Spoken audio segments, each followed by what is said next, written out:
নমস্কার, আমি সুমিতা শাস্ত্রী। আপনাদের কাছে আবার এলাম নতুন একটা তথ্য নিয়ে, যেটা আপনাদের খুবই দরকারি এবং আপনাদের দৈনন্দিন জীবনে অনেক কাজে দেবে। এবং সেটা হচ্ছে যে গণেশজিরই একটা মন্ত্র। গণেশজি হচ্ছেন বিঘ্ন নাশক দেবতা এবং বিঘ্ন কারক দেবতা, তাই ওনাকে বিঘ্ন নাশক বলা হয় বা বিঘ্ন কারকও বলা হয়। তো এবার আপনারা যদি কোনো দরকারি কাজে যাচ্ছেন, তাহলে কিন্তু আপনাকে গণেশজির সাহায্য নিতেই হবে, গণেশজিরকে পুজো করতেই হবে। এবার সেই পুজো করতে গেলে আপনারা কি করবেন, আপনারা অন্তত কিছু পারুন, ফুল পান না পান, আপনারা নিশ্চয়ই মাটিতে ঘাস জন্মায় জানেন, সেখান থেকে আপনারা 21টা দূর্বা নেবেন, নিয়ে এসে গণেশজির চরণে দেবেন। এবার যদি চন্দন থাকে, চন্দনের মধ্যে সেই দূর্বাগুলো নিয়ে লাগিয়ে তারপর গণেশজির চরণে দেবেন। আর পারলে 4টে লাড্ডু দেবেন গণেশজিকে, গণেশজি তাতেই সন্তুষ্ট হয়ে যাবে।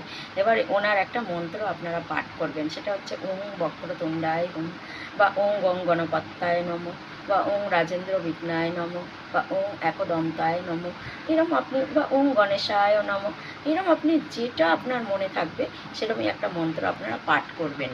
পাঠ করে তারপর আপনারা যে দরকারি কাজে যাচ্ছেন, বিশেষ কাজে যাচ্ছেন, সেই কাজে যান। দেখুন আপনারা অবশ্যই সাকসেস হবেন এবং আপনারা গণেশজির ভক্ত হয়ে যাবেন, বা তাকে আপনারা দেখবেন আস্তে আস্তে ভালোবেসে ফেলবেন এবং তার পুজো করবেন নিয়মকানুনগুলো মেনে মেনে। আর কিচ্ছু করার দরকার নেই, সাধারণভাবে এইটুকুনি করুন, তাহলেই অনেকখানি উপকার হবে।